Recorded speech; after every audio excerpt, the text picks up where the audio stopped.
So good to be here. So good to be here. Oh my OMG. Okay, so today we have a full stacked agenda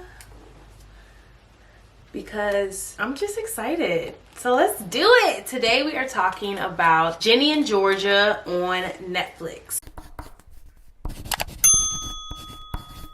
I feel good. I feel good recording this. First of all, nail cam. I'm really into like stacking my rings nowadays and just doing like cutesy things. Like I literally have so many. This is like one of my favorites, and I just in general have a lot of gold jewelry, so yeah. Okay, so that's my rings.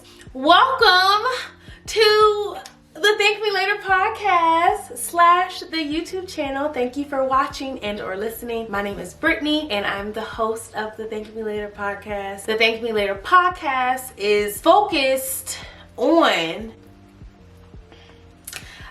I need to get in a groove with the taglines. So Thank Me Later podcast is a space where I talk about my favorite TV shows. Like today we're talking about Ginny and Georgia. I talk about books, movies, and my favorite like music and artists. I was thinking today, like I can talk about music every single day. Just brainstorming my music content for the week, and I'm so excited about it because it's so cute. Think mix NDA.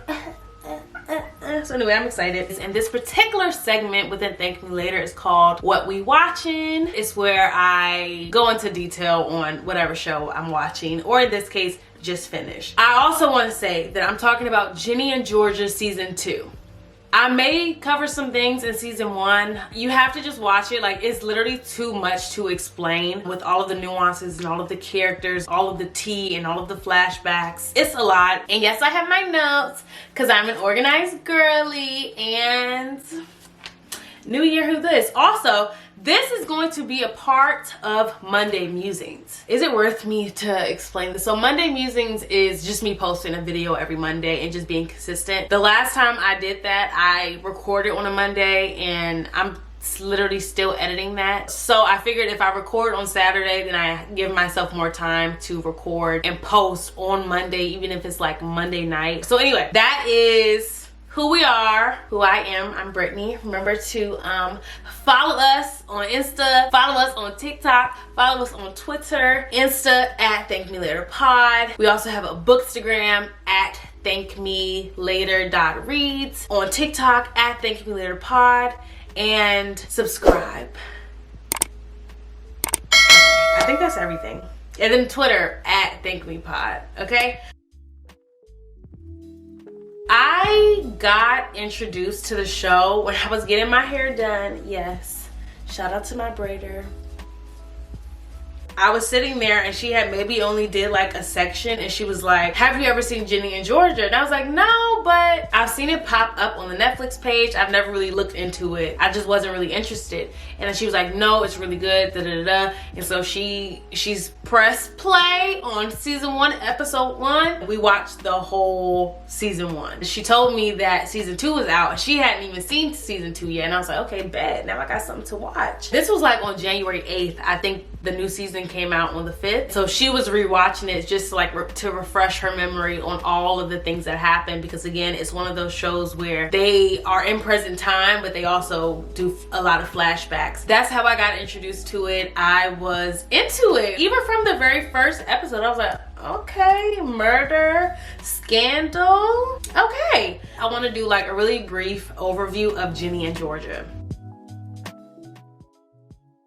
Really what it is a show about a mother and daughter dynamic. The daughter is biracial. She's black and white. So she's trying to find herself in the midst of trying to just find out where she belongs, just being a teenager and being in high school and being in a new space. She's moved around a lot because her mom is just one of those people who Ginny describes as always running from things. And so she has never been in one place long. I feel like when I saw like the ads, my expectation of it was, okay, mother and daughter duo, whatever. But really when you get into it, it's a really good story about Ginny discovering her blackness and learning more about her blackness and teaching others about her blackness and creating boundaries for herself, learning about herself. She is somebody who self-harms, and they talk about just things that teenagers are going through, and they do it in a really tasteful way that I feel like it's just a good story, for a good coming of age story that any teenager should appreciate. And even as an adult, I read a tweet about how, I think Keke Palmer tweeted that her Uber driver was watching it to like help him learn how to better parent his daughter. They do just show a lot of good examples and non-examples, aka bad examples of parenting and like how to respond to certain situations. They talk about alcoholism in teens and drug use in teens, sex and depression, anxiety, racist teachers, applying to college, you know, and it also includes that aspect of the theater. Just like a feel-good show, it has a lot of moving parts that all like come back to make sense. They even have a couple who the father is deaf, so they do a lot of ASL in it. And it's just a really good show. If you have not watched it, please watch it. Going back to the premise of the show, or how the show starts, it's Georgia's husband, Kenny, or ex-husband, should I say, died. It's Ginny learning more about his death, a private investigator trying to find out about his death and how Georgia is tied to it, and a lot of other stuff coming up to the surface as a result of that. It's a really good show. I hope I did a good overview of it. After I finished season 1, how did season 1 end? Let me see. I have my computer right here. Okay, and it also like it got some messiness to it. Ginny was dating one guy but messing with another guy, and kind of the same thing with Georgia in a sense, or she's trying to find her husband. Yeah, I love it. It's a really good show. Folks, the results are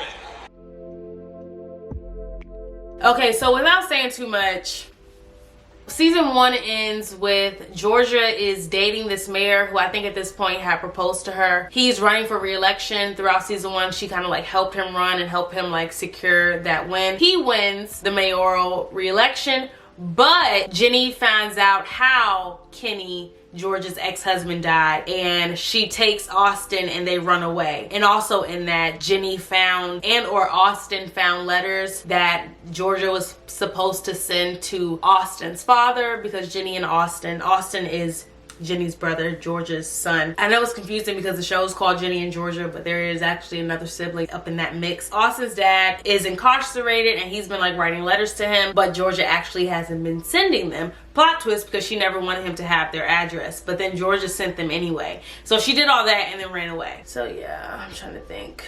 And again, not to say too much about season 1, but it really is about Ginny and Georgia's dynamic, and how Georgia is pretty much like a bombshell. She takes up a lot of space. In season 2, they refer to her a lot as a force because of who she is and what she does, and how she uses her beauty and her charisma and her personality to get the things that she wants. It makes less space for Ginny as she is figuring out herself, which she has like a friend in Georgia, but also Georgia does really inappropriate things like invading her space, invading her privacy, smoking weed with Ginny's boo. It's just really hard as Ginny is trying to learn more about herself and create boundaries. Just feel good as a teenager with all of the confusing things that are already going on when her mom has her own baggage that nobody understands but Georgia. It just made it feel like she was like suffocating and she couldn't really like be herself. Again, Ginny is somebody who self-harms. How does she self-harm? She uses a lighter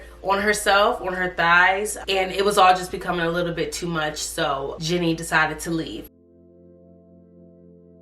After I finished season 1, I was looking forward to whether and how Austin's dad was gonna show up, because Ginny took it upon herself to mail all the letters that Austin has sent, and she included their address. So I'm like, why did you do that?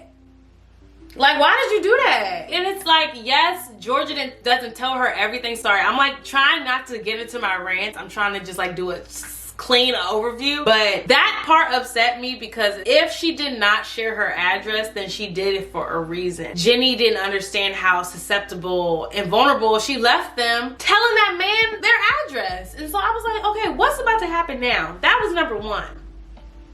Number 2, I wanted to see what was gonna happen with Ginny and Marcus. Ginny. Marcus, it's fine. Okay? We're all good. Let's just talk about this later. Okay. And so Marcus and Ginny ended. Marcus knew about Ginny's self-harm. At the time, he was the only person who knew because Ginny confided in him, and she actually told him a lot of stuff that she should have never told him.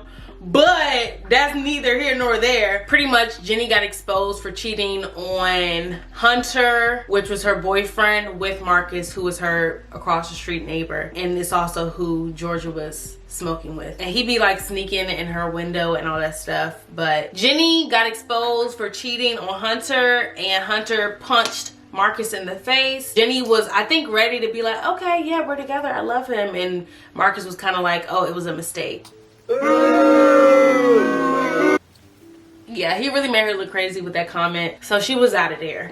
But anyway, I wanted to see what was going to happen with their relationship in the new season. And another thing I was excited about for season 2 was figuring out like what the private investigator was going to be up to, because season 1 ended with him getting a phone call. And mind you, the private investigator was hired by Kenny's first wife, the man who died, Kenny, Georgia's ex-husband. But Kenny's first wife suspected Georgia of killing him. And so she hired that private investigator. But he is like so obsessed with her. He's so obsessed. And he got a phone call and found out that Kenny was not Georgia's first husband. She's technically like currently married to a man named Anthony Brown or Anthony Green or something like that, but he's a missing person. AKA, you already know how Georgia do.